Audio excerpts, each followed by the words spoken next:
Okey guys, hari ni kita mari di kedai saing kita sobat. Bandar Baru Pasir Putih bersebelah Atas Sebah. Memang orang semua orang kenal lah. Hari ni kita nak try chicken chop Sembilan. Okey. Air Korea sebelah yang Sembilan. Air ni kita try matahari sebab dia tengah sejuk Air kena sejuk, apa hati. Kita try setengah mana. Kalau sedap kita kata sedap, kalau tak sedap kita akan royak juga. Sebab kita nak jujur sebab dari customer makan ramai-ramai ni habis lecing, tinggal tulis dah belakang. Okey. Ili kayak makan malam ni. Chicken chop ni. Alah. Kita dah agak nak makan chicken chop. Tak apalah kita biar. Biasa chicken chop kita makan kan. Kau ni cai. Tapi dia pekak. Bismillahirrahmanirrahim.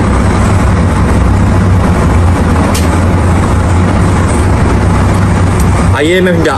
Dia crispy molek. Ni orang panggil keras ni biasa keras kan. Biasa keras kita yang sahabat. Tapi kita terang ni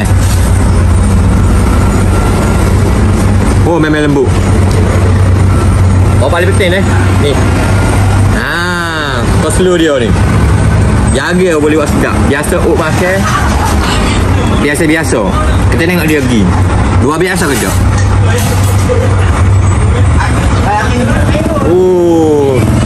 Memang luar biasa kata. Jujur royak. Kalau buat video gua akan sedap. Tu je. Ni air Korea. Korea mari.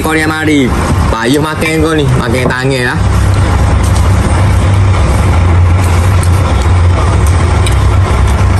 Air Korea ni budak boleh makan. Dia orang kata tak ada terlalu pedas. Dia pedas ujung-ujung, tengah-tengah, bawah-bawah. Pedas, manja-manja manis.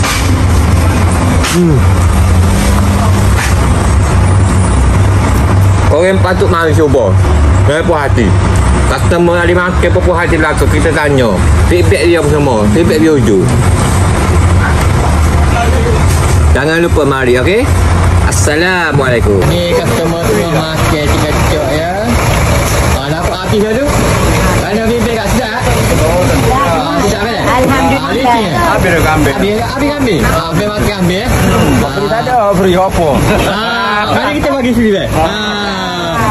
Cik lagi mana makan? Alhamdulillah. Kita apa tadi? Licin. Jadi mana? 10/10 ni. 10/10? Dia kata kalau bagi rate 10/10 dia kena panggil licin. Tinggal tulis dia. Tinggal tulis. Tulis jangan makan bagi tulis bagi kira. Terima kasih. Semoga dimau rezeki semua